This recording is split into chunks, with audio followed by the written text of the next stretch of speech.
Bonsoir à tous. Alors, Bonsoir. on est réunis ce soir pour le webinaire autour du label FFBB citoyen. Françoise Pogam, la présidente de la commission des marches citoyennes, prendra la parole en suivant. Il y a également Philippe Caballo, représentant de la fédération, qui nous présentera avec Françoise le label FFBB citoyen. Et nous avons également la présence de Sandrine Pasco, qui est responsable du pôle citoyenneté et vivre ensemble de la Ligue, qui pourra aussi prendre la parole à ce sujet. Donc Françoise, je te laisse la parole. Bonne séance à tous. Merci Justine. Eh bien, je voulais d'abord remercier tous pour être venus nombreux à ce webinaire. Ça démontre, s'il en était besoin, je pense, que les clubs ligériens sont sensibles à cette thématique, qu'ils s'investissent dans des actions citoyennes et qu'ils souhaitent le faire reconnaître. Et ça, c'est important, je pense, pour la reconnaissance de tout ce qui est fait.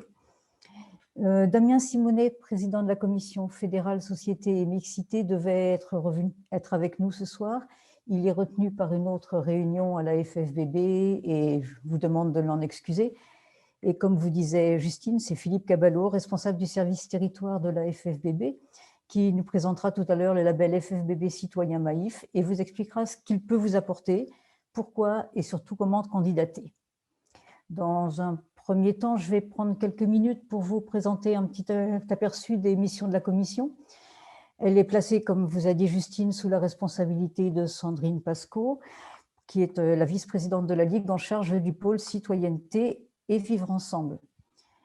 Dans cette commission, nous nous sommes donnés comme objectif de diffuser le plus largement possible au sein des 5 comités les outils qui pourront permettre aux clubs ligériens de valoriser le fair play, l'éco-citoyenneté, la solidarité, les mixités, mais aussi de préserver la santé des sportifs en luttant notamment contre les addictions telles que l'alcool, le tabac, les produits dopants et contre toute forme de violence également.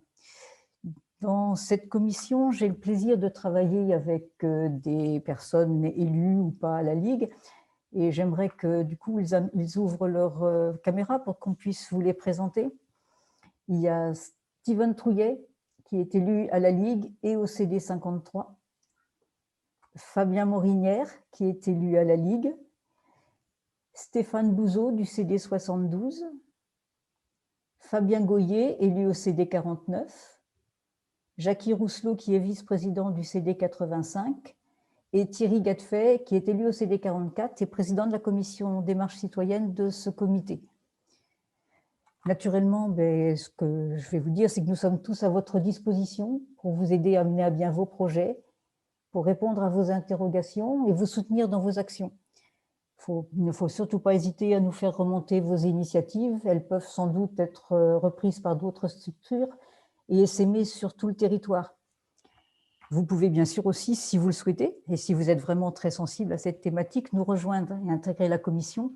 Nous serons ravis d'accueillir de nouveaux membres. Voilà, c'était dans un premier temps tout ce que je voulais vous dire pour présenter la commission, ce qu'elle fait et ce qu'elle va faire surtout. Et maintenant, je laisse la parole à Philippe pour la présentation du label FFBB Citoyen Maïf. Philippe, c'est à toi.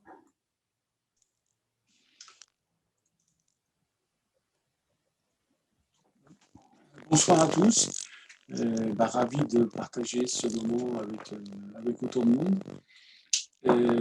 Qui est-ce qui... C'est toi, Justine, qui passe la presse? Oui, c'est moi. Bon. Donc, la petite nouveauté toute récente depuis les élections et la réorganisation de la Fédé, c'est donc une commission société et mixité, société au singulier et mixité au pluriel. Mais en gros, il y a à peu près les mêmes missions. On récupère juste en plus la féminisation qui était directement rattachée au cabinet.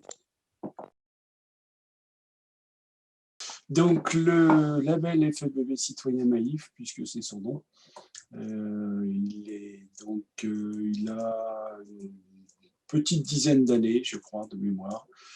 Si tu peux passer, pas la diapo suivante, mais celle d'encore après. Voilà, hein, il date de 2012. Il était, quand on fait un tout petit historique, à l'époque, c'était une commission, elle ne s'appelait pas Démarche citoyenne encore, de mémoire, ça devait être commission Démarche projet et développement durable, et elle était quand même très, très orientée écolo, entre guillemets.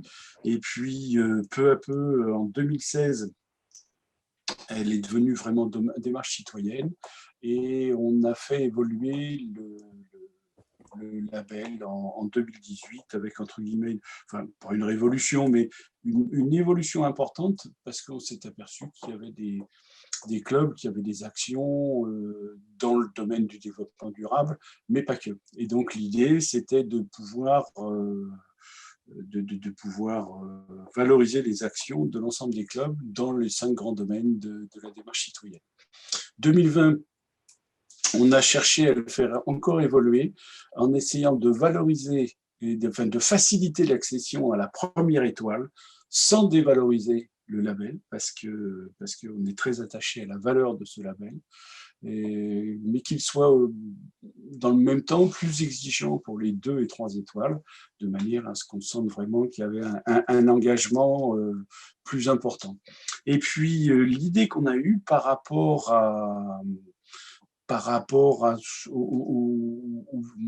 au retour des clubs, c'est qu'on avait parfois du mal à faire rentrer les actions dans une case. Et c'était aussi une question des clubs, je fais une action, je ne sais pas où la mettre. Et donc là, on s'est dit que, à la fois pour rendre la première étoile plus accessible, et puis pour valoriser les actions très originales des clubs qui ne rentraient pas dans les cases, qu'on allait déterminer un critère, on allait fixer un critère libre dans chaque thématique. Donc, c'est l'innovation du label de cette année. Si tu peux passer la diapo suivante, s'il te plaît. Voilà, donc qu'est-ce qu'un label? Un label, c'est déjà 3 outils de com.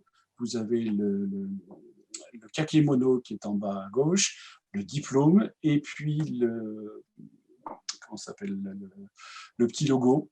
Donc ça, ce sont des éléments d'identification qui permettent de valoriser votre label sur toutes vos communications et dans vos salles. C'est vraiment un label, le label FFBB citoyen, il porte bien son nom, c'est un label, c'est vraiment quelque chose qui sanctionne une démarche et qui permet de la mettre en évidence.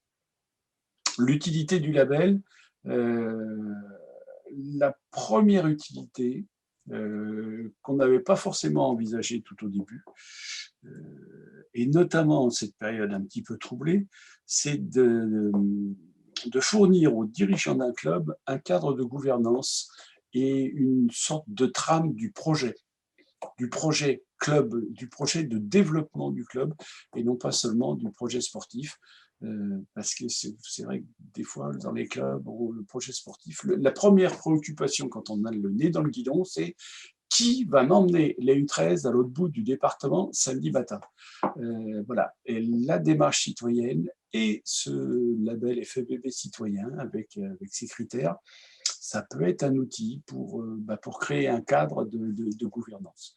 Après, la deuxième utilité, celle à laquelle on pense un peu plus facilement, c'est d'avoir quelque chose à montrer à nos partenaires. Et en ce moment, les U13 régions, ce n'est pas forcément les arguments attendus par des collectivités locales. Et montrer qu'on est capable de s'occuper de basket, mais pas que, montrer qu'on est capable d'utiliser le basket comme un outil d'éducation et de lien social, c'est extrêmement important. Et puis, c'est de plus en plus important aussi auprès des partenaires, qu'ils soient privés ou des collectivités. Pour la Fédé, c'est aussi une manière de distinguer des gens qui s'approprient de manière un petit peu extraordinaire en 2 mots, la politique fédérale, qui s'engage vraiment dans une démarche pérenne. La diapo suivante, s'il te plaît, Justine. Voilà, pour qui?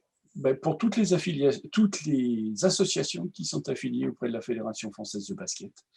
Donc, associations affiliées, là-dedans, ça exclut les unions et les CTC, mais c'est juste a priori, puisque les actions menées en commun dans le cadre d'une CTC ou d'une union peuvent être valorisées. Mais il s'agit d'un label club, pas un label pour CTC et union. L'objectif, ben, c'est donc d'encourager très fortement les gens à s'engager dans la démarche, plus que d'obtenir le label, parce que c'est vraiment le cheminement qui est intéressant. Je pense que là, il y a quelques stars dans les pays de la Loire. Là, il y a un paquet de clubs 3 étoiles qui pourront nous expliquer ce que ça leur a apporté, cette démarche. Et donc, le prérequis, ben, c'est d'être déjà rentré dans la démarche, d'avoir fait le premier pas, de s'engager là-dedans. La diapo suivante. Philippe, j'ai des questions qui arrivent. Est-ce que je te les pose au fur et à mesure? Oui, pas de souci. Alors, j'ai une question de Rosanne qui aimerait savoir si le label est réservé aux seules équipes en région. Ah non, c'est pas un label pour des équipes, c'est un label pour des clubs. Et par exemple, l'année dernière, le club qui a eu le coup de cœur, c'est un club des Bouches-du-Rhône qui joue en championnat départemental. Donc, il y a vraiment, c'est vraiment pour toutes les associations. Ça peut s'adresser au club de Jeep, au club de la LNB et de la LFB. D'ailleurs, il y en a plus de Jeep Elite parce que eux, ils ont un intérêt un petit peu particulier. Ça rapporte des points pour le label LNB et les points au niveau de la LNB, ce qui les intéresse, c'est que ça peut se transformer en euros aussi. Mais donc, c'est bien un label de club et le niveau où évoluent les équipes, entre guillemets, ne nous intéresse pas. Et ça ne rentre pas en compte. Tu avais d'autres questions, Justine? Non, c'est bon. Non. Voilà, donc là, très rapidement, le label en chiffres. Quand on voit le verre à moitié vide, 3500 clubs en France avec des licenciés. Et puis en tout, il y en a 105. Il y a 105 clubs labellisés. Donc, on n'est quand même pas les champions du monde là-dessus. Par contre, ce qu'on peut se dire, et là, côté à moitié plein, c'est que vous voyez qu'on est passé en 2019, on avait 36 dossiers reçus de création, et en 2020, on en a eu 72. Et puis, donc, on avait accordé 34 labels en 2019. L'année dernière, on en a accordé 71. Et on peut se dire, parce qu'il faut quand même être un petit peu optimiste, que malgré le contexte sanitaire compliqué, et ben entre guillemets, les bénévoles ont un petit peu plus de temps pour s'occuper de la démarche citoyenne. Et donc, si on devait trouver une utilité à cette période un peu compliquée, voilà, on s'occupe d'autre chose que de nos fichus du 13 qui vont aller jouer à l'autre bout du département. Et d'ailleurs, c'est aussi révélateur, 73 participants ce soir sur ce truc-là. Je ne suis pas sûr qu'en pleine saison, avec des championnats réguliers, on serait aussi nombreux. Donc, on fait contre mauvaise fortune, bon cœur. Voilà la répartition territoriale. Bravo les Pays de la Loire, puisque vous êtes largement en tête. Je crois qu'il y a déjà le fait que c'est l'une des plus grosses régions de basket de France. Et puis, je me semble bien, pour connaître un petit peu maintenant l'ensemble du territoire, qu'il y a des vraies valeurs sur les Pays de la Loire, et notamment dans le cadre de la démarche citoyenne. Et puis, vous avez aussi un immense avantage, c'est que vous avez déjà une ligue largement féminisée aussi. Petite question, Philippe, de Benjamin Garot. Pourquoi y a-t-il si peu de demandes de dossiers? Mais si on avait la réponse, parce que le label, je crois, est relativement méconnu. parce que peut-être aussi que la génération des vieux dirigeants dont je fais partie, quand je suis rentré dans le basket il y a quelques décennies maintenant, on s'occupait du 5-5 compétition. Dehors, mais ça restait du 5-5 compétition. Et puis on est rentré dans les salles, mais on s'est toujours occupé de 5-5 compétition. Et puis jusqu'il n'y a pas très longtemps, on s'occupait exclusivement de 5-5 compétition. Et là, depuis que l'équipe de U15 région ou de U15 championnat de France ne rapporte plus tellement d'argent, quand on va voir les partenaires, on se dit il va falloir trouver d'autres lignes, il va falloir trouver une autre stratégie. Et la démarche citoyenne, pas à très court terme, mais à moyen terme, peut permettre d'aller taper sur d'autres lignes budgétaires. Donc, effectivement, il n'y a pas beaucoup de dossiers, mais on compte sur vous. Là, malgré la situation extrêmement compliquée qu'on vit actuellement, il y a certains territoires de France où les championnats n'ont pas du tout commencé. Donc, les basketteurs n'ont pas disputé une seule rencontre depuis le début de l'année. On a le même nombre de dossiers déposés aujourd'hui que l'année dernière à la même époque. Je viens de voir passer une question là. Grâce au label citoyen, je peux récupérer de l'argent. Je pense que là, il y a des gens qui pourront en parler beaucoup mieux que moi parce qu'ils sont dans les clubs. Hein. Je pense à Jackie, je pense à plusieurs personnes là. Je ne suis pas persuadé que dès l'obtention du label, on récupère de l'argent. Par contre, je suis à peu près convaincu que le label peut contribuer à faire en sorte que le dossier soit au-dessus de la pile. Et donc, ça peut favoriser les demandes de subventions.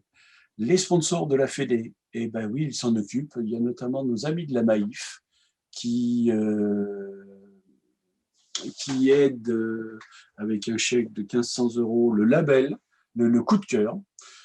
Et puis, vous en avez peut-être entendu parler à l'occasion de ce qui aurait dû être les matchs internationaux de l'équipe de France féminine à Toulouse. La Fédé, la Maïf avait décidé d'aider sur le même principe que l'année dernière lors des matchs à domicile des équipes de France. Selon le nombre de paniers marqués, il y avait le nombre de paniers marqués à 3 points. Lors des matchs, il y avait une certaine somme qui était versée. Et donc, il y a 2 clubs.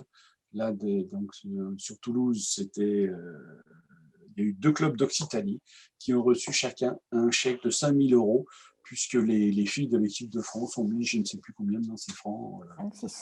Bon, ça reste anecdotique, hein. Mais je pense que tout à l'heure, quand les clubs qui ont eu le label, je pense qu'ils en parleront bien mieux. Effectivement, on peut obtenir des aides auxquelles on n'a pas accès d'habitude avec le label. Mais il y a quelqu'un qui l'a écrit là dans le chat. Rentrer dans la démarche citoyenne et dans la démarche de labellisation,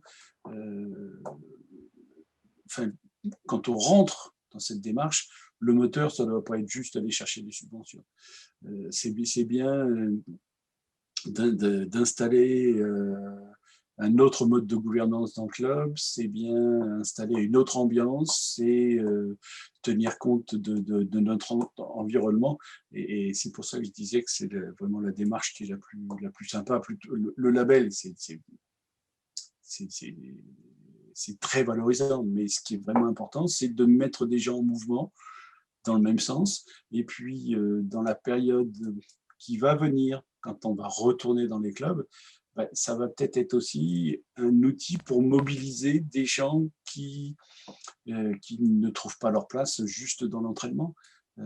Parce que sur toutes les actions sociétales qu'on peut faire, on peut rassembler des gens qui ne sont pas BE12 en basket, mais qui ont juste un certain art de vivre, qui ont juste l'envie de partager des choses et qui vont se retrouver dans cette démarche. Il y avait une autre question de Charlotte qui aimerait savoir si le dossier est compliqué à faire. Ah, c'est pas moi qui peux le dire parce que je vais être de mauvaise foi. On va demander aux gens qui l'ont rempli. On essaye de faire en sorte, on a essayé de concevoir à côté de la grille, d'avoir une assistance, parce que c'est vrai qu'il y avait souvent des gens qui ah oui, mais là, je ne sais pas quoi mettre dans cette case-là, etc. Voilà, on a essayé, entre guillemets, de mâcher un peu le travail, ou tout au moins d'essayer de le rendre le plus simple possible. Maintenant, ça prend un certain temps. Et c'est notamment quand on se le fait sous forme, entre guillemets, de bachotage. Quand on s'y prend 15 jours avant la date limite, c'est vrai que c'est compliqué d'aller réunir toutes les preuves, tous les justificatifs, alors que quand on le fait, là je vois, là, c'est Stéphanie là, c'est du golf basket herblinois, je crois, de mémoire, hein, GBCH. Il faut aussi le faire par conviction pour des valeurs communes. Et quand on le fait comme ça, on fait la démarche citoyenne comme M. Jourdain, quoi, sans le savoir, sans vraiment en avoir conscience. Et puis le label, il se construit tout seul, ou presque. Et si je peux rebondir à ce sujet, la commission démarche citoyenne de la Ligue est là également pour vous accompagner dans la réalisation de ce dossier pour répondre à toutes vos interrogations. Donc j'ai mis l'adresse mail dans le chat, mais de toute manière, la vidéo vous sera envoyée et vous aurez les informations majeures pour pouvoir nous contacter. Et moi, j'insisterai lourdement là-dessus parce que ça nous fait du travail en moins. La commission régionale, elle est d'abord là pour vous aider parce que c'est elle qui connaît le contexte local. Un bureau de la Fédé, ça reste un bureau à Paris. Et ce qui est essentiel, c'est d'être au plus près du terrain. Et la commission régionale, avec des gens des 5 départements, est beaucoup plus qualifiée, beaucoup plus près du terrain. On passe à la suivante, s'il te plaît. Effectivement, Philippe, tu as tout à fait raison. Il y a des comités départementaux qui commencent ou qui continuent d'avoir des gens impliqués dans la démarche citoyenne. Et c'est vrai que c'est aussi des gens qui sont très, très, très, très près du terrain et sur qui on peut compter. Maintenant, la répartition des compétences au niveau fédéral, elle est très claire là-dessus. La démarche citoyenne, enfin, société et mixité, c'est piloté par les ligues avec le soutien des comités départementaux. Et je sais que chez toi, il y a notamment une personne qui est directrice et qui est sensible au sujet. Donc, le guide pratique, ce label, il est attribué maintenant pour 2 saisons. Il est renouvelé à l'initiative du club. Alors, c'est vrai que c'est un petit peu mal fichu. Il vient sanctionner les actions d'une saison, et donc il est attribué à la fin de la première saison pour être et donc il est utilisable entre guillemets la saison d'après. Bon, peut-être que les choses évolueront parce que vous avez peut-être entendu parler du plan qualité 2024 qui fait partie des 372 plans initiés par notre président. Et dans ce plan qualité 2024, il y a une sorte d'étoilisation des clubs. Et peut-être qu'on sera obligé de s'aligner ou d'harmoniser la durée de l'ensemble des labels fédéraux. Notre label, 5 domaines, éthique et respect, environnement, transition écologique, intégration, diversité, solidarité, partage et féminisation. Là-dedans, il y a 38 critères et il y en a un certain nombre qu'on a estimé incontournables et puis d'autres qu'on a choisi de considérer comme optionnels. Et selon le nombre de critères validés, on aura 1, 2 ou 3 étoiles. Je crois qu'ensuite, on va détailler, on va rentrer un petit peu dans le... Voilà. Donc, on a durci un petit peu. L'année dernière, on devait être à 24... on devait être à 24 critères minimum validés. Là, on est passé à 26 et puis on était à 32 pour le 3 étoiles. C'est une manière de durcir un petit peu les 2 et 3 étoiles. Et première étoile, c'est vraiment d'encourager l'entrée dans la démarche. Ce dossier première étoile, enfin le niveau première étoile, est attribué en relation très étroite avec le référent régional. Parce que comme ça nous permet de mettre le petit coup de Monsieur Plus, parce qu'il arrive parfois que des clubs ne remplissent pas parfaitement la grille et ils oublient un critère. Et donc, les locaux sont là pour nous dire oui, mais attends, là, ils ont mis qu'ils y pensaient et qu'ils ne le faisaient pas encore. C'est pas vrai. Moi, j'ai assisté à des rencontres chez eux, ils le font déjà. Et ça permet des fois de permettre à des gens d'obtenir la première étoile alors qu'ils sont à 17 critères ou 9 incontournables, ou de franchir la barre de la deuxième étoile. Il y a 11 critères, le 12e, il est un petit peu juste. Et comme on est vraiment dans la bienveillance, le but du jeu, c'est pas d'aller négliger ou je trouve pas le mot. Enfin, l'idée, c'est vraiment de valoriser le travail des bénévoles. Donc, si on peut mettre le petit coup de pouce pour permettre d'avoir le label, l'étoile du dessus, on n'hésite pas. Doit-on valider au moins un incontournable dans chaque catégorie? Il me semble bien, oui. Exemple du club qui n'a pas de section féminine, et ben c'est pas bien, notamment dans les Pays de la Loire, parce qu'il faut du basket féminin partout. Je crois qu'on reverra un tout petit peu tout à l'heure quand on sera quand on abordera le thème de la féminisation. Il y a un critère qui est relativement simple à avoir côté féminisation. Est-ce qu'on peut décaler d'une année le renouvellement? Surtout pas. Surtout pas. Par contre, il est bien évident que les demandes cette année seront étudiées avec une bienveillance renforcée. Ça serait vraiment dommage oui, il y a ce contexte Covid, ce contexte sanitaire qui est compliqué. Il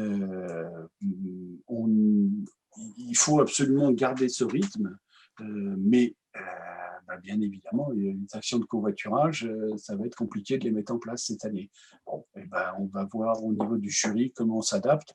Mais non, bien sûr, il y a le renouvellement et les nouveaux labels. Il faut absolument garder notre rythme.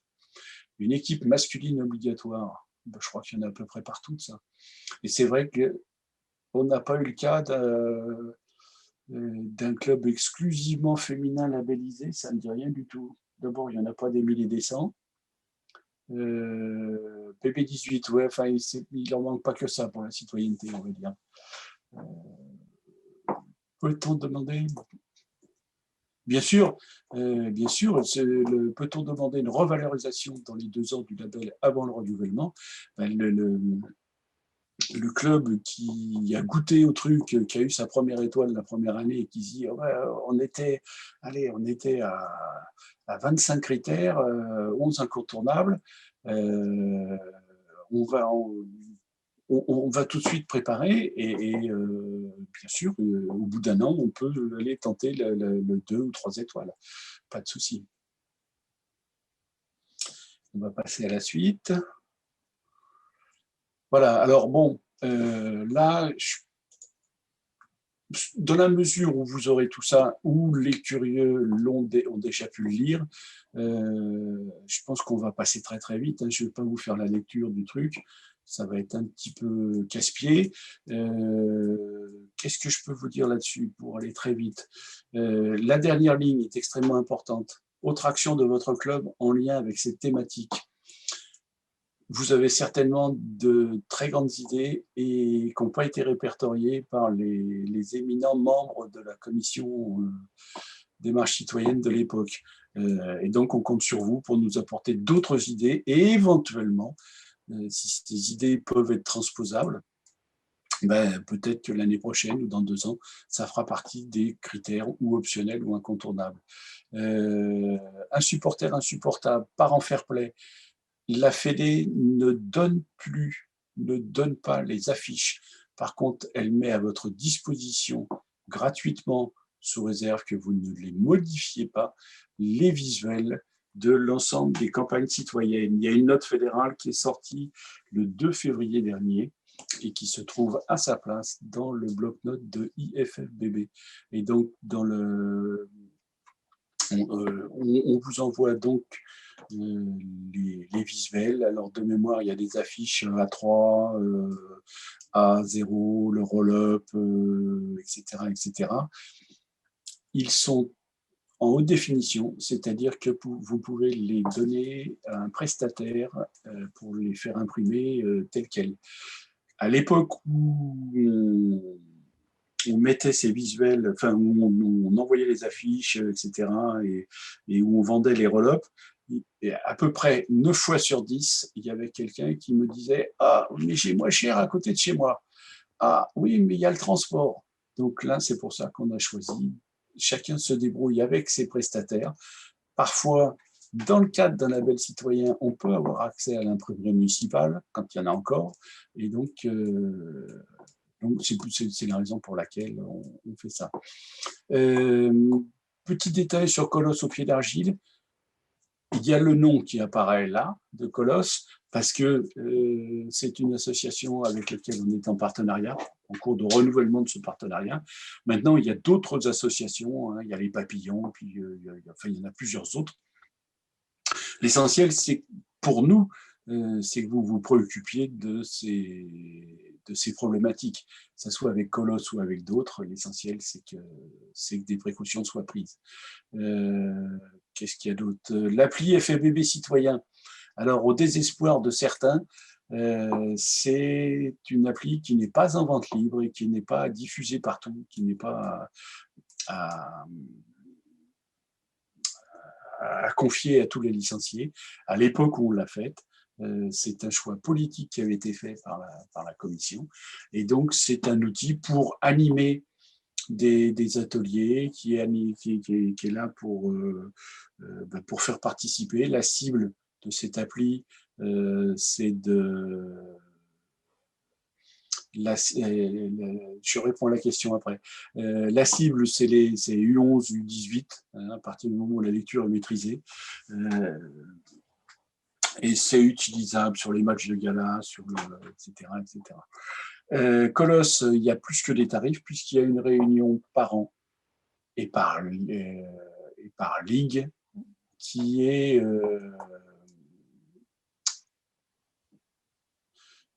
une réunion par ligue et par an qui est prise en charge par la Fédé. Après, si les clubs veulent adhérer à l'association Colosse au pied d'argile, ça c'est leur choix. Nous, on fait en sorte, alors chez vous, il y avait eu une première réunion qui s'est déroulée aux Herbiers, je crois, en 2017.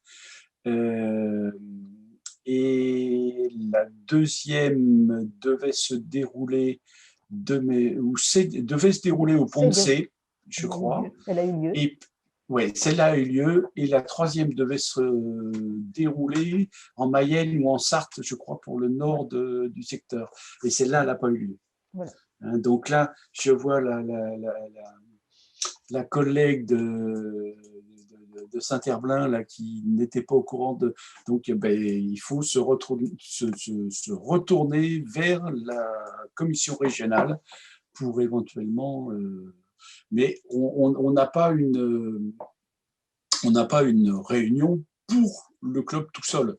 Hein, c'est intéressant quand c'est partagé. Et donc, l'idée, c'est que cette réunion permette de regrouper un maximum de clubs sur un territoire. Le nom de l'application, c'est l'appli FFBB citoyen. La note fédérale, il faut que je refasse une parce que c'est vrai qu'elle date de 2019 maintenant. Mais vous verrez un petit peu plus loin dans la diapo l'endroit où on va trouver cette note fédérale. Donc, on va passer, donc là, ensuite, on est sur l'environnement. Donc là, sur l'environnement et le développement durable, il y a des choses qui peuvent être à l'initiative du club, mais on est souvent un petit peu contraint par le contexte local. Collecte sélective, si la mairie ou enfin, le propriétaire de l'installation ne la met pas en place, c'est plus compliqué à mettre. Limitez-vous la production de déchets. Je crois bien qu'il y a un département de votre territoire où il y a des clubs qui sont rentrés dans cette démarche-là, de dire au club visiteur, vous repartez avec ce que vous avez amené. Bon, c'est des choses qui peuvent fonctionner. Voilà, là, vous avez... c'est un peu les trucs traditionnels, hein, la production de déchets, la collecte sélective, le covoiturage, le manger local. Voilà. On va passer sur la suivante. Intégration de diversité, donc même chose, hein, une différence ou indifférent. C'est une campagne qui a été mise en place il y a déjà un certain temps, sur laquelle on a été un petit peu moins bon communicant, plutôt qu'un supporter ou insupportable. Peut-être que tout le monde ne maîtrise pas l'orthographe aussi bien pour voir justement la différence entre les deux. Là-dedans, pratique adaptée, donc la pratique adaptée et inclusive. Alors, c'est pas dans les Pays de la Loire que je vais venir faire la leçon sur le basket inclusif, puisque effectivement, vous faites partie des ligues qui est un petit peu au top là-dessus. L'idée, c'est vraiment de faire partager le jeu de basket au maximum de personnes, y compris les personnes en situation de handicap, qu'il soit visible ou invisible. La suivante, solidarité-partage. Là, c'est un peu Là, il y a un truc pareil. Centre Génération Basket. Ça, ce sont des opérations qui sont vraiment identifiées et tamponnées FEDE. Mais qu'est-ce que c'est qu'un Centre Génération Basket? C'est un gymnase ouvert avec un certain nombre de paniers à disposition de pratiquants, licenciés ou non licenciés. Et donc ça a lieu pendant les vacances scolaires. Donc, ou bien vous rentrez dans le dispositif Centre Génération Basket avec la convention de partenariat et vous avez éventuellement une dotation de la Fédé, il y a des ballons, des chasubles, puis je ne sais plus quoi. C'est ma petite camarade Jackie Blangonnet qui gère ça. Mais si vous mettez en place des stages pour vos licenciés ou les pratiquants de manière à ce que vos licenciés viennent avec les petits copains, etc., c'est la même chose. ça vaut la même chose pour nous. Hein.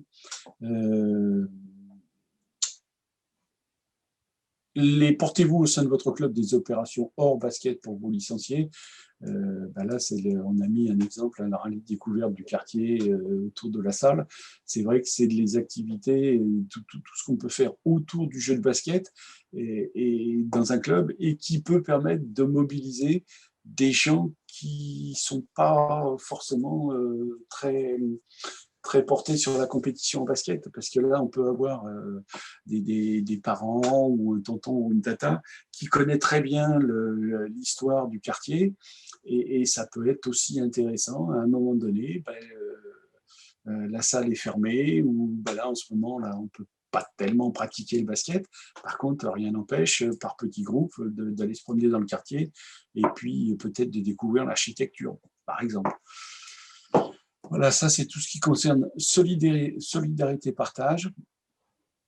Et donc on arrive à la féminisation et vous voyez qu'il y a le troisième critère, là, votre club compte 36% de dirigeantes élues dans l'instance dirigeante. Et ça fait pas, c'est pas le critère de féminisation le plus compliqué à remplir. Donc, on peut ne pas avoir d'équipe féminine, mais avoir des dirigeantes. L'un des plus gros clubs de France, qui est le Levallois Sporting Club Basket, hein, qui a les bonnes années un peu plus de 800 licenciés, ils en ont 790 masculins et une vingtaine de dirigeantes. Donc, même un club quasi exclusivement masculin peut avoir des dirigeantes. Ce qui nous importe là, c'est le fait qu'il n'y ait pas d'équipe mixte à partir des U11.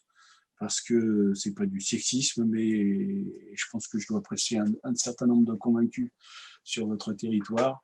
Plus les filles jouent ensemble, jouent entre elles tôt, et plus on les fidélise.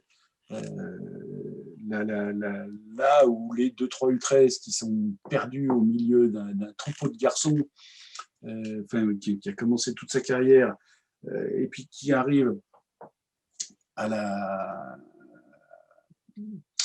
catégorie U14, et puis là, elle prend un mur dans le nez parce qu'on lui dit tu ne peux plus jouer avec tes copains, maintenant il va falloir que tu ailles jouer dans le club d'à côté. Des fois, elle ne va pas dans le club d'à côté, elle va dans une autre discipline. Donc, plutôt on fait jouer les filles entre elles et on pense que ça les fidélise. Après, sur le nombre de jeux, la proportion de joueuses, c'est 36%, c'est malheureusement la proportion de femmes au niveau national. Et donc, on s'est aligné là-dessus. Au niveau des justificatifs, donc là, l'export des licenciés FBI, j'ai déjà eu plusieurs retours là, de gens qui me disent mais avec les RGPD, là c'est la protection des données. Effectivement, la liste des licenciés, la liste nominative ne nous intéresse pas. D'autant plus que au niveau de la Fédé, on a tout à fait accès aux listes. Mais donc, c'est nous mettre le pourcentage. Par contre, au niveau des dirigeantes, à partir du moment où on est élu, c'est qu'on a accepté d'être un petit peu public. Et donc voilà. Les actions spécifiques,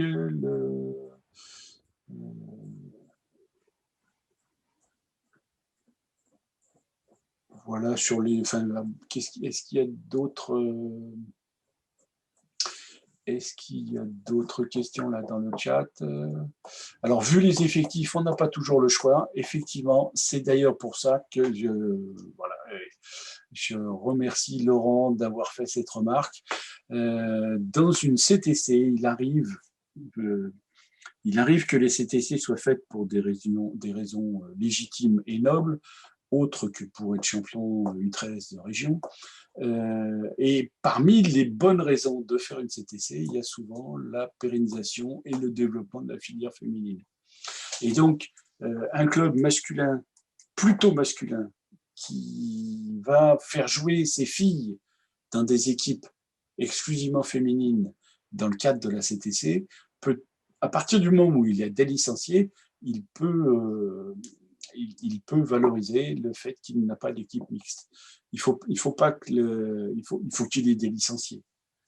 Mais donc les équipes dans lesquelles ces filles jouent peuvent être valorisées au niveau du label FFBB citoyen. Avez-vous une action spécifique facilitant l'accès des femmes? Alors, je pense que certains de clubs de chez vous n'avaient pas attendu la Fédé pour le mettre en place. L'une des premières fois qu'on avait vu ça, c'était je pense que François s'en rappelle, c'est les mamans qui déchirent au club de Los en Barroil dans le Nord, où en même temps que l'entraînement des gamins, il y avait un temps de pratique pour les mamans qui est dans une autre salle. Donc, c'est toutes ces actions. Alors là, maintenant, on vient de réinventer le micro-basket, le basket pour les tout-petits. Alors ça, c'est histoire d'aller chercher de nouveaux licenciés, mais c'est pendant les tout-petits jouent au basket dans une salle qui n'est pas forcément une salle normée pour la pratique du basket. Dans la salle qui est normée, on peut y faire jouer les mamans aussi. La diapo suivante, s'il te plaît, Justine. Constituer son dossier. Donc, la note, il date du mois d'octobre. Dans la note, vous trouvez le règlement, la notice et la grille d'évaluation. C'est une grille au format Excel et merci de la laisser au format Excel parce que comme je suis un gros feignant, je prends ce qui m'intéresse dans la grille et je fais un copier-coller et je le mets dans le grand tableau Excel qui sert au jury. Et donc, ça m'évite de faire des erreurs dans les adresses courriels, etc. Et ça va beaucoup plus vite. Et l'innovation de cette année, ou le caprice du jury, c'est d'avoir une présentation ordonnée des justificatifs au format PDF. L'année dernière, on a eu 80 dossiers, il y a 38 items, donc allez, il y a une petite quarantaine de critères à vérifier par dossier, 80 par 40, ça fait 3200 clics. Alors, une fois, c'est du PDF, une autre fois, c'est du JPEG, une autre fois… Enfin, et c'est vrai que c'est parfois lassant d'aller vérifier, tous les documents. Donc là, on vous demande de les mettre dans un seul fichier et puis dans l'ordre d'apparition dans la grille. Et c'est vrai que ça va aller certainement beaucoup plus vite et ça sera nettement plus agréable. Et tous ceux, il y a peut-être parmi vous quelques enseignants à qui il arrive parfois de corriger des copies. Et des copies qui sont mal écrites, c'est vrai que des fois ça pique les yeux et on est un petit peu moins bienveillant. Donc le dossier, la grille au format Excel et un seul fichier PDF. Si c'est trop lourd pour les boîtes mail, il y a des applications de transfert de fichiers lourds qui fonctionnent parfaitement. On doit se faire accompagner par Françoise, qui maîtrise le dossier parfaitement. Et Françoise et ses petits camarades des Pays de la Loire, hein, surtout, ils sont compétents. Il y en a un certain nombre qui font partie de clubs labellisés, donc qui ont l'expérience du truc. Ils savent de quoi ils parlent. Et donc, il faut vraiment ne pas hésiter. Membre de la commission fédérale Société et Mixité, il y a la liste qui est un tout petit peu après, et puis le service territoire de la Fédé, où je ne suis plus tout seul et ça m'arrange. J'ai donc été rejoint par Marie Howell, qui était jusque-là qui était chargée de mission sur la féminisation. Donc il faut que je fasse attention à ne plus dire de bêtises sur les femmes, mais c'est une recrue de choix et c'est vrai qu'elle va beaucoup apporter à ce service. L'envoi du dossier, évidemment, on économise du papier et c'est exclusivement par courriel sur l'adresse citoyenne@fbb.com et avant le 31 mars 2021, même s'il y a le Covid, même s'il y a une tempête, on est citoyen et donc on respecte la règle du jeu. Comment fait-on pour s'inscrire? Eh ben, il me semble bien que là, on vient de répondre. Hein, vous avez la note fédérale qui se trouve… Voilà, vas-y Justine, c'était parfait. L'enchaînement était… On aurait cru qu'on l'avait répété. Vous allez dans IFFBB, pardon, il y a deux endroits où vous pouvez trouver les choses. Dans IFFBB, dans le bloc-notes, et donc il y a un index qui fonctionne, l'index recherché, il est relativement performant. Et puis, ça c'est la caisse à outils du programme FFBB citoyen. Et là-dedans, vous allez trouver tous les documents qui concernent le programme FFBB citoyen, l'ensemble des actions sociétales de la Fédé. Et là, j'en profite pour dire aux présidents de clubs qui sont là, n'hésitez pas à partager le lien de vos accès avec vos salariés, parce que très souvent, chez les salariés qui me disent « Ah ben oui, mais je n'ai pas accès aux notes ». Et c'est vrai que c'est compliqué. Alors, si vous ne voulez pas partager l'accès IFFBB, pas de souci, mais c'est quand même bien de leur donner les documents nécessaires.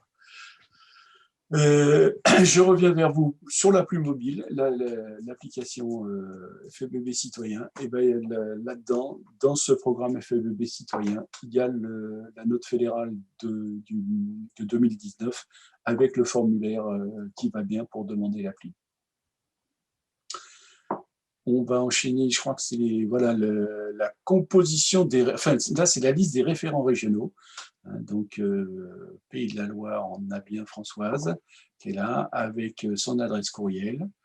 Et là, on a eu la chance, alors c'était quand même une grande fierté pour notre commission. Elle s'appelait encore la commission des marches citoyennes, mais début décembre, de mémoire, on a fait une réunion des référents régionaux avec la terre entière, puisque nos petits camarades de la Polynésie française, de la Nouvelle-Calédonie, de la Réunion et de Guimarguois étaient avec nous. Et c'était quand même vachement sympa de faire cette réunion. Alors, les copains de Nouvelle-Calédonie et de Polynésie, c'était pas forcément la bonne heure pour eux, mais ils étaient là. Ensuite, la commission régionale, donc Françoise en a parlé tout à l'heure. Tiens, il y a un truc qui me fait rire. Vous ne faites vraiment pas les choses comme tout le monde dans les Pays de la Loire. Globalement, les représentants sont essentiellement féminins au niveau national, et là, il n'y a quasiment que des hommes dans sa commission. Et la commission fédérale, qui est juste après, non, ça c'est les salariés, donc Mathieu, qui est le nouveau directeur du pôle club et territoire, Marie et moi, j'aurais pu mettre les adresses courriels. Et puis il doit y avoir la commission fédérale derrière. Non, voilà. Et donc il vous reste 35 jours pour déposer votre dossier, mais comme j'imagine qu'il y en a déjà beaucoup qui ont commencé, c'est pas grave qu'il reste que 35 jours. J'ai vu passer un petit truc sur l'appli. Qu'est-ce qu'il était dit? Merci, c'était pas grave. Non, on ne peut pas la tâcher. En fait, sans le formulaire, je vous explique pourquoi. Un, c'est pour, en gros, avoir une évaluation de savoir qui l'utilise. Et deux, c'est pour recevoir les résultats. Il est nécessaire, donc c'est pour ça qu'il est nécessaire de me donner une adresse courriel sur laquelle les résultats seront envoyés. Et donc c'est pour ça qu'on ne peut pas la télécharger sans le formulaire. Voilà, j'ai besoin d'un... Et moi, je vous renvoie un identifiant. Voilà. Donc s'il y a des questions, j'espère ne pas avoir été trop long. Non, Philippe, c'était parfait. Nous avions envisagé éventuellement de donner la parole à des clubs qui avaient déjà eu le label pour expliquer ce que ça leur avait apporté et la façon de remplir le dossier. Donc il y a Steven qui est là et Jackie Rousselot aussi qui sont là tous les deux pour animer cette partie éventuellement et répondre aux questions des clubs là-dessus. Donc voilà. Steven, Jackie, qui est-ce qui commence? Vous avez 5-10 minutes, pas plus? Ouais, non, moi, je viens dire un petit mot. Je pense que pour les personnes qui vont constituer leur dossier, ce qu'il faut surtout, c'est arriver à rassembler au jour le jour. Alors cette année, c'est quand même très particulier, mais en saison normale, de rassembler tous les documents, toutes les photos, toutes les petites vidéos, toutes les communications que vous faites dans votre club qui concernent la démarche citoyenne. De façon, quand vous allez construire votre dossier et que vous avez ça dans votre portefeuille, bon, c'est beaucoup plus facile puisque vous avez simplement à expliquer ce que vous faites et à joindre la preuve donc très facilement. Et donc souvent, le problème qui se passe, c'est que les clubs font des choses, ne les enregistrent pas, ne gardent pas les documents ou les photos ou en tout cas des preuves. Et forcément, ça prend un peu plus de temps à rassembler toutes les informations. En tout cas, apporter la preuve. Et puis la deuxième chose que je voulais dire, c'est par rapport à l'utilité du label citoyen. Moi, ce que je peux vous dire, c'est que j'ai la preuve formelle que ce label citoyen, il apporte vraiment beaucoup dans un club. Il apporte en termes d'image auprès des collectivités publiques, auprès des partenaires privés. Et il permet d'aller chercher des partenaires. Quand vous êtes labellisé, il vous permet d'aller chercher des partenaires que vous n'avez pas accès habituellement.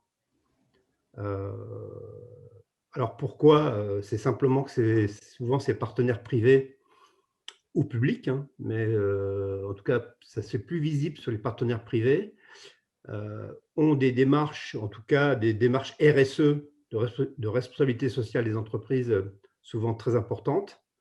Et parmi leurs critères de soutien à des mouvements sportifs ou associatifs, un de leurs critères importants est cette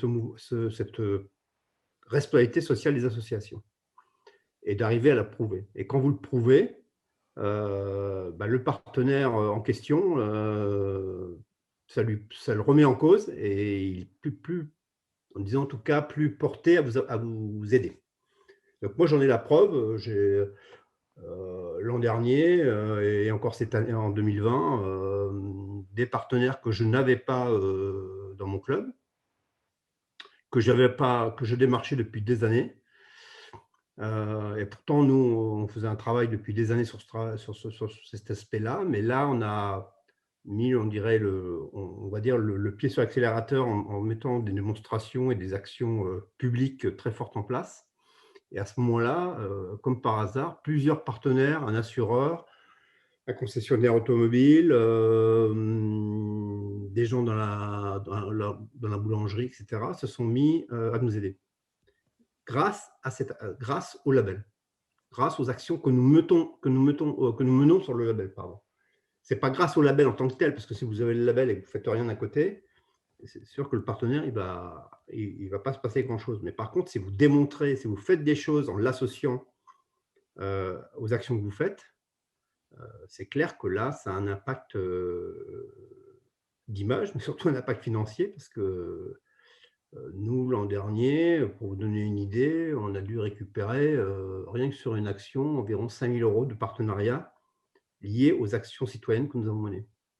Ce qui est comme dans un club, ce qui n'est pas quand même négligeable. Voilà ce que je voulais souligner.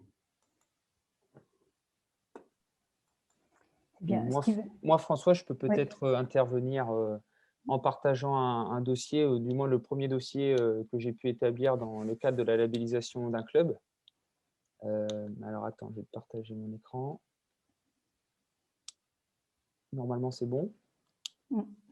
Alors, je vais rejoindre un peu Jackie sur la présentation de quelque chose d'assez simple. C'est en amont, on va dire, recenser toutes les informations, toutes les actions, tous les articles de presse, les affiches, les photos, des captures d'écran, toutes les informations dont vous avez besoin. Moi, j'avais utilisé ça en mettant en place tout simplement sur une clé USB l'ensemble des informations avec justement classées par thématique, et puis derrière utiliser sous forme de diaporama, parce que je trouve que ce support est le plus simple. Ça permet à la fois aux commissions de ne pas avoir 36 000 pièces jointes un peu à droite à gauche, et de justement organiser votre diaporama et la présentation des différentes actions par thématique. Alors celui-là, je crois, c'est celui de 2016-2017, c'était le tout premier. Alors ça a un petit peu changé parce qu'à l'époque, il y avait encore le concours FFBB citoyen. Donc voilà, très très classique avec par thématique. Là, on pouvait voir les supports de communication avec ce que vous faites, hein, la newsletter, le site internet, les réseaux sociaux, quels moyens vous utilisez les différents réseaux sociaux, Twitter notamment peut-être pour les politiques, Facebook pour les parents, et puis Instagram pour les jeunes. Après, vous pouvez détailler les différentes actions. Nous, on avait lancé justement une carte citoyenne au niveau des jeunes avec un côté « je participe à la vie du club, je ramasse les déchets, j'éteins les lumières ». Là, vous pouvez avoir aussi au niveau des transports. Là, on avait utilisé justement, on avait fait un transport pour supporter le MSB et donc favoriser un petit peu l'accès à la pratique du haut niveau. Derrière, voilà, nous, on était sensibilisés un peu sur des actions, on va dire, citoyennes, sport santé sur l'année avec des thématiques différentes, un petit peu comme ce que le foot peut mettre en place avec la citoyenneté, l'environnement, le sport santé, le fair play. Donc là, c'était vraiment des actions autour du sport avec les valeurs et un petit peu la culture du basket. Donc derrière, toujours mettre un petit peu le tri sélectif tout simplement avec des jeux ludiques, hein. On peut très bien faire un vider les coffres avec une histoire et quelque chose avec la thématique du tri sélectif. Au niveau de la citoyenneté et de la solidarité, nous, on avait fait un projet justement avec l'association Les Bouchons d'Amour. Alors, je ne sais pas si vous connaissez. Le but du jeu, c'est de récolter beaucoup de bouchons d'amour derrière pour financer un fauteuil tout-terrain à des personnes en déficience. Donc, voilà, un coup de pub avec une association. On avait réussi à, je crois, financer 2-3 fauteuils à la Chapelle-Antenaise. Et donc, derrière, voilà, les affiches, les articles de presse et peut-être aussi des captures d'écran de réseau. On avait fait quoi d'autre aussi? Oui, on avait fait un partenariat avec le Handibasket. Donc, on avait justement accueilli la Nationale 2 pour permettre un petit peu de promouvoir la pratique du handibasket. Donc, voilà, c'est des choses très, très simples que je suppose que tous les clubs mettent en place, mais il faut surtout récupérer toutes les infos et ne pas les oublier. Là, on avait un axe sur la féminisation au niveau du club, on avait réussi à avoir Camille Aubert comme marraine. Et puis derrière, on avait découlé différentes actions pour justement promouvoir la pratique féminine et puis essayer justement de garder cette filière un peu féminine. Donc voilà un petit peu. Qu'est-ce qu'il y avait d'autre au niveau, voilà, vous organisez tous des tournois, il suffit juste peut-être de mettre une thématique. Alors là, c'était, je sais plus quoi, c'était les Jeux Olympiques peut-être, non, le développement durable. Donc derrière, voilà, on avait eu, je crois, 250 participants sensibilisés justement sous forme de jeux au développement durable. Et puis voilà, je crois. Voilà. Et là, il y avait par exemple le sport santé avec la création d'un créneau loisir et puis d'un partenariat avec un sponsor qui justement a financé un jeu de maillot. Voilà un petit peu les petites actions que vous pouvez avoir. Et puis mettre en valeur justement au niveau de la féminisation, le quota un petit peu de présence féminine dans le bureau ou dans le conseil d'administration. Donc voilà, là, il y a plein de choses, hein. Par exemple, en période de Covid, vous pouvez très bien aussi pallier aux problématiques qu'on avait au départ avec les chasubles. Nous, par exemple, dans le club où je suis, on a offert une chasuble réversible à tous les licenciés. Donc voilà, c'est des petites actions que vous pouvez mettre dans les dossiers. Voilà, j'ai essayé de faire rapide, Françoise. S'il y a des questions, il ne faut pas hésiter, hein. Donc, est-ce qu'il y a des questions éventuellement parmi les assistants à cette réunion? Il y avait une question de Michel Coudray qui était de savoir si ce type de label existait dans d'autres sports.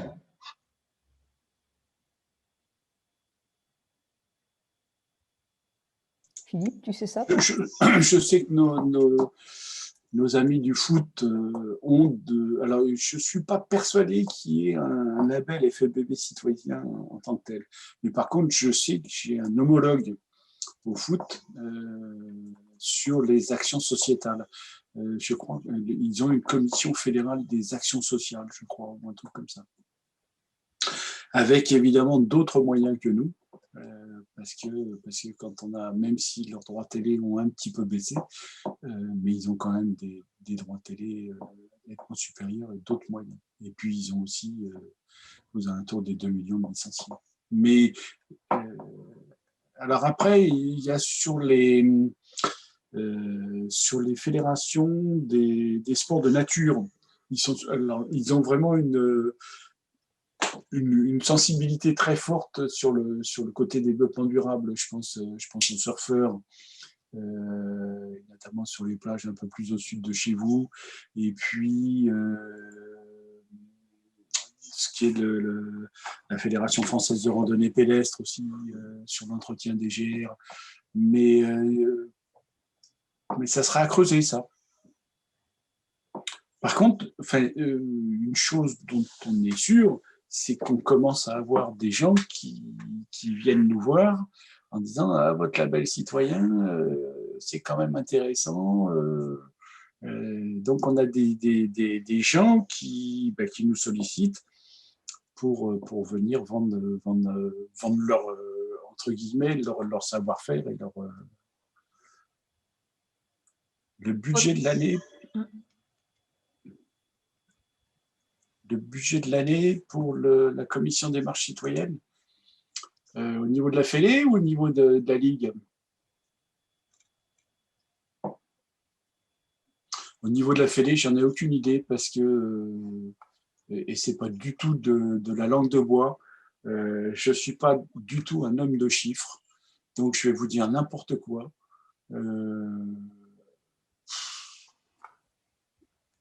J'en sais rien. Puis en plus, là, par exemple, il y a la Maïf qui est un partenaire de la Fédé. Les sous rentrent pas directement dans la poche de la commission société et mixité. Les recettes sont fondues dans le budget global. Et là, la personne la plus qualifiée pour ça s'appelle Jean-Pierre Inclair, qui est le trésorier de la Fédé. Il y avait une autre question un peu plus haut. Compte tenu de cette année très spéciale, sera-t-il donné une année supplémentaire au club labellisé? Alors, j'ai donné la réponse non. Bien sûr que non, puisque la périodicité du label, c'est tous les 2 ans. Mais par contre, j'ai dit aussi que l'examen des dossiers de cette année serait adapté au contexte sanitaire et sur certains points, il y aurait une bienveillance renforcée. Autre question, nous aimerions faire découvrir à nos U15 garçons et U15 filles les métiers à travers nos sponsors. Est-ce que ça rentrerait dans ce programme? Bien sûr, ça va dans les critères libres. Dans le critère libre. Ça fait justement partie de ces actions. On ne savait pas où les mettre. Et pourtant, après, ça peut... C'est peut-être dans la solidarité, dans l'intégration, mais effectivement, ça peut être aussi une manière de montrer aux sponsors qu'on n'est pas là juste pour leur taper 15 €, mais pour faire en sorte que les gamins à 15 ans, on n'a pas forcément une idée précise du métier qu'on veut faire, et donc bénéficier d'un espèce de forum des métiers organisé dans son club de basket, c'est forcément un peu moins casse-pied qu'à l'école, et ça peut être une excellente idée de le faire dans un club. Ça, c'est un truc qui est fait je crois, chaque année par le Paris Lady Basket, qui est un club également exclusivement féminin du 20e arrondissement à Paris. Mais je ne pense pas que ce soit les seuls à le faire. Mais ça, c'est typiquement le truc, la bonne idée d'un club qui peut faire tâche d'huile.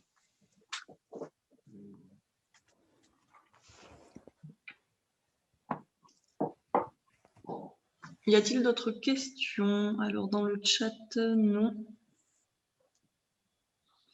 Si, alors, est-ce que le label est valable 2 ans sur une année scolaire ou civile? Paquet de 6 ou paquet de 12? Je l'ai dit tout à l'heure, en fait, le label il est attribué, et donc les dossiers sont déposés le 31 mars au plus tard, et la commission bosse pendant à peu près un mois sur l'instruction des dossiers. C'est validé, c'est présenté au bureau fédéral de mi-mai, et les gens reçoivent la notification aussi vite que l'assistante envoie les envois. Donc en gros, ça arrive fin mai, début juin, et donc c'est valable jusqu'à 2 ans après, quoi. Là, ce qui va être attribué en juin 2021, ça sera pour la saison 2020-2021 et 2021-2022, et il faudra faire le renouvellement au mois de mars 2022. Et donc, sur la bannière, sur l'oriflamme que vous aurez, il y aura les 2 années qui seront écrites dessus. Et ces oriflammes, pour les 1 et 2 étoiles, sont remis à l'occasion de l'Assemblée générale de la Ligue régionale. Et pour les 3 étoiles, pour les clubs qui le souhaitent, c'est remis sur site en présence d'un membre du bureau fédéral, si vous le souhaitez. Donc là, voilà. Y a-t-il une remise de label officielle? Oui. Si vous répondez au formulaire, oui. Si vous ne répondez pas, on a du mal à le deviner. Est-ce que les services civiques sont pris en compte dans cette demande de labellisation? Comment ça, Est-ce que les services civiques peuvent faire l'objet d'un des critères qui puisse rentrer dans la labellisation? Là, comme ça, c'est une question qui ne nous a jamais été posée. Donc, s'il y a un vrai plus, pourquoi pas le faire rentrer dans le critère à la discrétion de chaque homme. Après, ça sera l'instruction des critères, du critère libre, entre guillemets. Ça sera vraiment le jury avec les référents régionaux pour essayer d'évaluer si effectivement, c'est un vrai plus ou si c'est pas un vrai plus. Au niveau des services civiques, je pense qu'on peut rebondir en disant que les missions des volontaires sont des missions d'intérêt général et en fait, les demandes de labellisation, la mise en place de cette démarche citoyenne au sein des clubs, ça rentre complètement dans leur mission. Tout à fait. Alors, précaution quand le dossier est fait par un service civique, qui mette bien l'adresse d'un club et pas forcément son adresse perso. Parce que dans la mesure où la mission d'un service civique est limitée dans le temps, on s'est retrouvé une fois ou deux. Alors maintenant, on essaie de prendre la précaution de prendre l'adresse FBI du club, mais on s'est retrouvé à envoyer sur une adresse d'un service civique qui n'était plus dans le club. Autre chose, parce que sur les Pays de la Loire, il y a un certain nombre de clubs de LNB, le dossier est déposé par l'association, par le secteur amateur, et doit comporter obligatoirement des actions menées dans le secteur amateur. Par contre, il est assez fréquent que les moyens du secteur professionnel soient un petit peu plus conséquents que l'association. Et donc, il faut que les deux travaillent ensemble, quoi, pour être très clair. Mais par contre, le secteur professionnel peut valoriser le label citoyen dans le cadre du label LNB. Mais l'Oriflamme est au nom de l'association. C'est pour ça qu'au Mans, c'est le Sporting Club Moderne qui est labellisé et non pas le Mans Sort Basket, par exemple. Très bien. Je crois qu'il n'y a pas d'autres questions.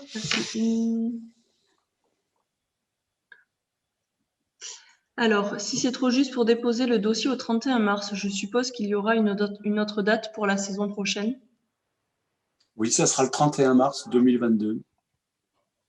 Sauf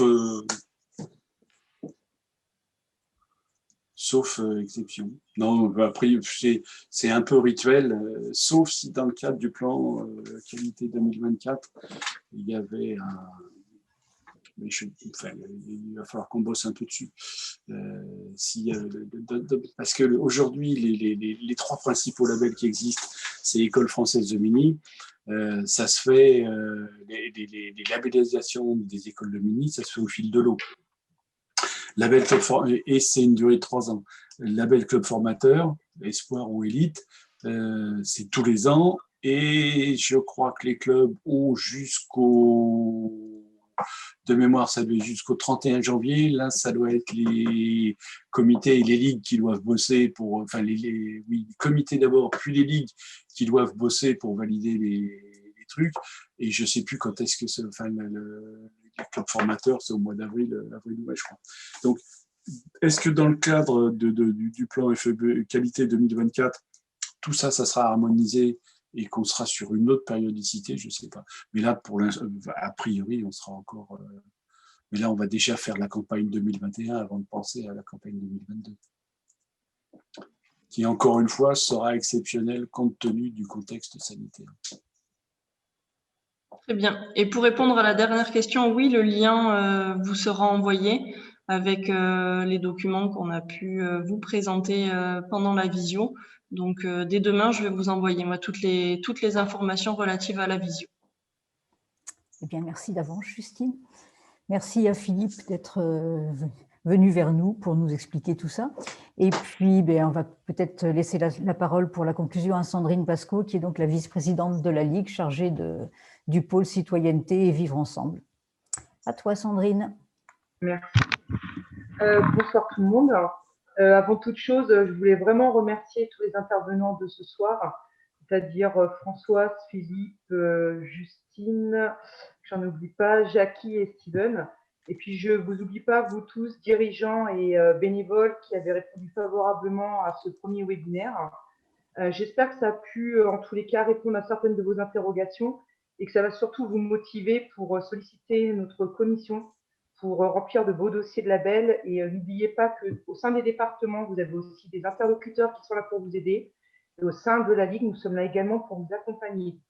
Je tiens bien à le repréciser, puisque tout à l'heure, il y a eu questionnement autour de la Ligue. La Ligue n'est pas une entité qui est dédiée qu'aux clubs régions. Nous sommes aussi une entité qui est là pour vous accompagner sur des projets clubs en parallèle avec vos comités. Donc, n'hésitez surtout pas à nous solliciter. Je te laisse reprendre la parole, Françoise. Non, ben c'est terminé. Je vais souhaiter une bonne soirée à tout le monde, vous remercier encore et puis vous dire à bientôt pour vous aider à constituer vos dossiers et puis nous les étudierons après. Voilà. Bonne soirée tout le monde. Merci. Bonsoir Philippe, merci.